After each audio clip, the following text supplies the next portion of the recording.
قل هذه سبيلي أدعو إلى الله. Assalamualaikum warahmatullahi wabarakatuh. Alhamdulillah, kita ketemu lagi di channel pemberantas kemaksiatan kaum muslimin. Dan seperti biasa, sebelum kita masuk ke pembahasan, kami ingatkan untuk kaum muslimin yang belum subscribe ke channel ini, silakan subscribe untuk mendapatkan notifikasi ketika ada video-video yang terbaru yang kita upload di channel ini. Dan untuk yang sudah subscribe, kami ucapkan jazakumullahu khairan katsira. Dan kaum muslimin, kali ini kita akan kembali membongkar kedustaan orang-orang yang mengaku sebagai zuriat Nabi Muhammad SAW. Dan begitu banyak video-video dari para habaib yang katanya mereka adalah zuriat Nabi Muhammad SAW yang menyebarkan berbagai macam kedustaan kaum muslimin. Dan tentunya kedustaan-kedustaan yang mereka buat itu adalah tujuannya untuk mengangkat klan Ba'alawi dan juga mengangkat kota Tarim kaum muslimin, ya. Sehingga ya tidak asing bagi kita ketika mendengarkan ocehan-ocehan mereka, gedabrusan-gedabrusan mereka ketika mereka bercerita tentang karomah orang-orang yang mereka sebut sebagai wali, ya. Dan tentu yang diangkat oleh mereka, yang diceritakan, yang dikisahkan itu adalah orang-orang dari kalangan Ba'alawi, ya. Disebutkan para pendahulu Ba'alawi ini wali yang sakti-sakti kaum muslimin, ya. Dan mereka berasal dari Yaman, ya, khususnya Tarim. Kemudian mereka mengunggulkan kota Tarim, seolah kota Tarim ini adalah kota yang penuh dengan keistimewaan kaum muslimin, penuh dengan keberkahan. Ya, Mekah dan Madinah itu lewat kaum muslimin, ya, seperti nggak ada apa-apanya. Pokoknya ya luar biasa lah kaum muslimin, nggak ada saingan lagi, ya.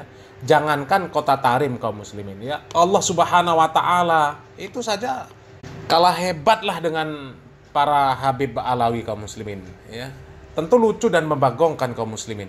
Mereka mengaku sebagai hamba Allah Subhanahu wa Ta'ala, mengaku sebagai ciptaan Allah Subhanahu wa Ta'ala, tapi di sisi lain mereka ini seolah-olah lebih hebat dari Allah Subhanahu wa Ta'ala. Ketentuan-ketentuan Allah Subhanahu wa Ta'ala bisa mereka kangkangi kaum muslimin. Na'udzubillah min dalik, ya. Coba kita simak video pertama kaum muslimin. Ini tempat duduknya Habib Umar Mukhdar yang magang di Jamban. Jadi kalau saat di sini selalu tempat dan tinggi kelihatan Ka'bah. What? Sekarang di mana nih? Masih berada di mana sekarang? Hah? Di masjid mana nih berada? Ini sekarang di Masjid Ba'alawi.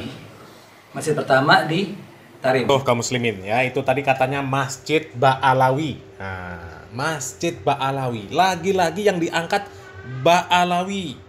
Dan katanya itu masjidnya Umar Mukhdar yang derajatnya sudah sama dengan Allah Subhanahu wa Ta'ala.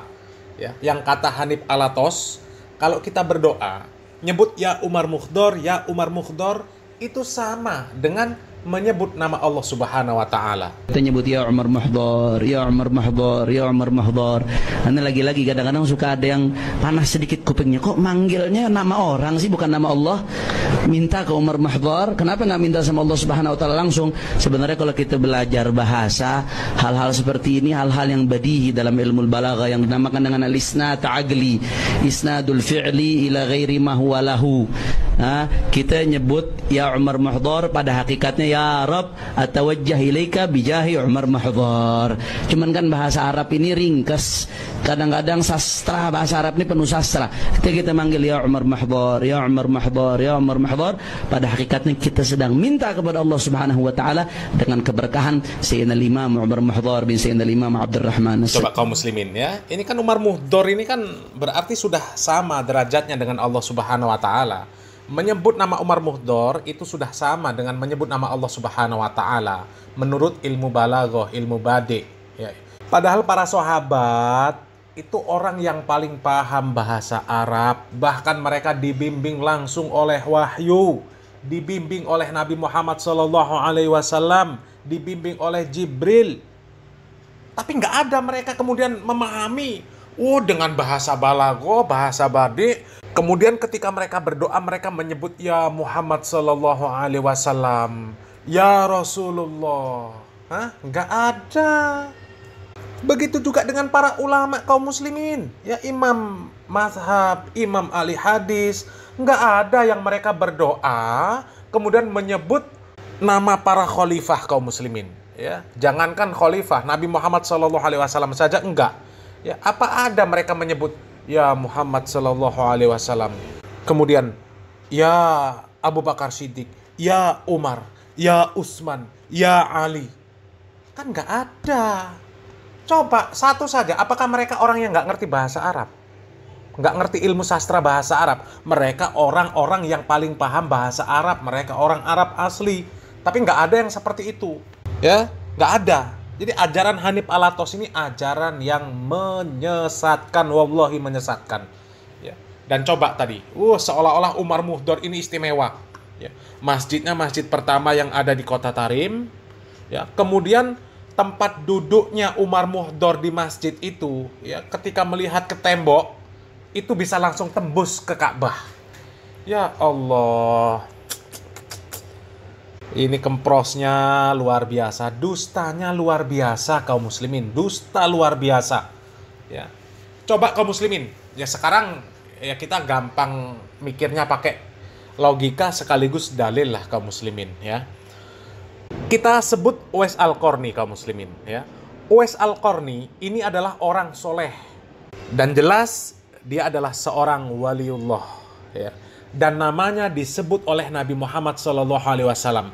Padahal Nabi Muhammad SAW belum pernah ketemu dengan Uwais Al-Qarni, ya. Sehingga nama Uwais Al-Qarni ini disebut oleh wahyu, ya. Nabi Muhammad SAW tidak pernah berbicara dengan hawa nafsu. In huwa illa wahyu yuha. Yang disebutkan oleh Nabi Muhammad SAW, yang keluar dari lisan Nabi Muhammad SAW itu adalah wahyu. Ya. Uwais Al-Qarni disebutkan oleh Nabi Muhammad SAW. Dan saking inginnya Uwais Al-Qarni ingin bertemu Nabi Muhammad SAW, ya, sampai Uwais Al-Qarni ini rela datang ke Madinah demi untuk bertemu dengan Nabi Muhammad SAW. Tapi nggak bisa ketemu. Ya, nggak ketemu dengan Nabi Muhammad SAW sampai meninggal dunia, nggak ketemu dengan Nabi Muhammad SAW. Ya, tapi Uwais Al-Qarni nggak pernah diberikan keistimewaan, bisa memandang Nabi Muhammad SAW dari jarak jauh, dari apa kek, dari telapak tangan, dari tembok rumahnya, nggak pernah. Ini Umar Muhdor yang namanya nggak dikenal sama sekali di kalangan sahabat. Nggak dikenal di kalangan tabi'in, atba'ut tabi'in, nggak dikenal oleh Nabi Muhammad SAW. Nggak pernah disebutkan oleh wahyu. Tiba-tiba mengatakan masjid pertama dibangun di Kota Tarim. Tembok di sisi tempat duduknya, ya, ketika dilihat bisa tembus ke Masjidil Haram. Ya Allah, ini kedustaan yang sangat luar biasa kaum muslimin. Kedustaan yang sangat luar biasa. Mereka seperti itulah kaum muslimin, ya. Dongeng. Kalau sekarang mereka ditanya walinya siapa? Nggak ada lagi sekarang kaum muslimin. Nanti kalau sudah mati baru disebut, si fulan itu wali. Ya, nanti misal Rizik Syihab nggak ada lagi, Hanif Alatos nggak ada lagi. Ya, kemudian Umar bin Hafiz nggak ada lagi. Nanti disebutkan, ini kewaliannya sangat luar biasa, punya karomah ini, punya karomah itu. Tobol, pembohong, pendusta. Ya. Dan ini ada lagi kaum muslimin, ya. Ini nggak kalah konyol ceritanya kaum muslimin, ya. Kita lihat lagi video yang berikutnya kaum muslimin. Ini dia Sayyidina Ali. Sayyidina Ali. Sayyidina Ali bin. Iya. Ali pasal ni. Jadi ceritanya ini tuh yang bangun tuh yang bagian besar itu Imam Ali ya. Iya. Imam Ali bin Abu Thalib. Jadi kata kalau yang pengen punya keturunan, pengen hamil lagi, pegang. Tuh kaum muslimin, ya. Ada sebuah bangunan, katanya sebuah pojokannya itu yang membangun adalah Imam Ali bin Abi Thalib. Ini biasanya yang nyebut imam-imam seperti ini, Imam Ali, nanti Imam Hasan, Imam Husain. Ya itu biasanya orang-orang Syiah kaum muslimin, ya. Jadi terindikasi para habaib itu memang ya kumpulan orang-orang Syiah kaum muslimin, ya. Katanya bangunan itu, ya, sebuah pojokannya yang bangun, yang membuat adalah Ali bin Abi Thalib. Kemudian katanya pojokan dari bangunan itu punya keberkahan kaum muslimin. Jadi kalau ada wanita yang pengen hamil lagi, atau mungkin sulit punya anak lah, yang nggak hamil-hamil, ya katanya cukup pegang pojokan dari bangunan itu, ya. Nanti bisa langsung hamil kaum muslimin. Ini adalah keyakinan khurafat kaum muslimin. Ya. Ini khurafat. Sekaligus ya juga kesyirikan. Kemudian sekaligus juga bid'ah. Makanya ini paket komplit kaum muslimin. Ya. Nanti orang-orang akan bertawakal kepada pojokan dari bangunan yang katanya itu yang dibangun Ali bin Abi Thalib. Padahal kapan Ali bin Abi Thalib bangun pakai semen? Pakai semen, pakai pasir. Ya Allah, ya. Dan yang seperti ini kaum muslimin, ya, kita itu menyebutkan sesuatu memiliki fadilah ini, fadilah itu, keutamaan ini, keutamaan itu, ya, itu harus berdasarkan dalil. Harus ada tuntunannya kaum muslimin, ya. Jangan seenaknya menyebut punya fadilah ini, fadilah itu tanpa adanya dalil. Ya, kita ini Islam ini agama yang sempurna, semuanya sudah dijelaskan. Sampai ente buang air kecil, buang air besar saja diatur di dalam Islam. Ya. Bedakan lendir yang keluar dari hidung sama yang keluar dari kemaluan. Itu hukumnya sudah berbeda. Ya. Cara membersihkannya sudah berbeda. Cara bersuci dari dua kotoran itu sudah jelas berbeda. Hah? Coba. Kotoran hidung, kotoran kuping dengan kotoran yang keluar dari lubang kotoran, ya, dari dubur. Itu sudah berbeda meskipun sama-sama kotornya. Tapi beda cara membersihkannya, beda cara toharohnya. Itulah kesempurnaan agama Islam. Sampai bersin saja, bersin diatur. Keluar masuk kamar mandi diatur. Islam itu agama sempurna. Mustahil kalau ada keutamaan yang luar biasa seperti itu, ya, tidak dijelaskan oleh wahyu, tidak dijelaskan oleh dalil. Ya, mustahil. Ya, coba. Hajar Aswad saja, ya.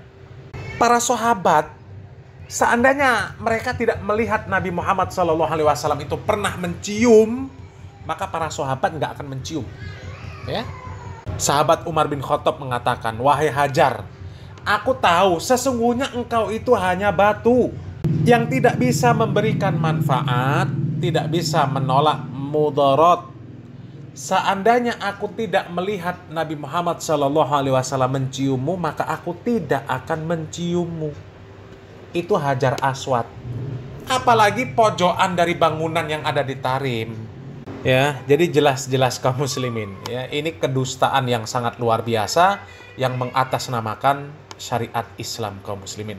Dan itulah kelakuan para orang-orang yang mengklaim mereka adalah zuriat Nabi Muhammad SAW. Ya, sesungguhnya mereka adalah perusak syariat Islam. Ya, mudah-mudahan Allah Subhanahu Wa Taala memberikan taufik dan hidayah.